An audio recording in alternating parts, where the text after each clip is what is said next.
Welcome to Penrose Learning, where we make understanding easy. You'll begin by making sure Files is your working app and the zip is saved to iCloud Drive or on my iPhone. This lets the system manage extraction. Tap the zip once to preview Quick Look. If it shows contents, that's a fast check. If not, long press and choose Uncompress or Save to Files. Once done, you'll have a folder created beside the archive. This is where you'll continue.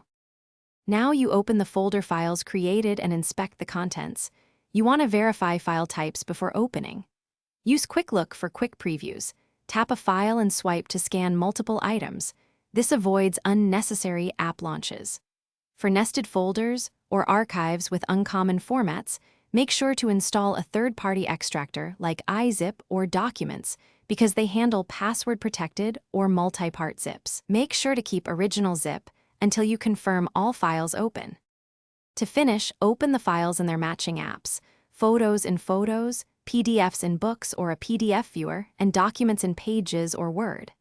When you're ready to share, tap Select, choose Items and use Share to send, or recompress using a Shortcuts action or a third-party compressor.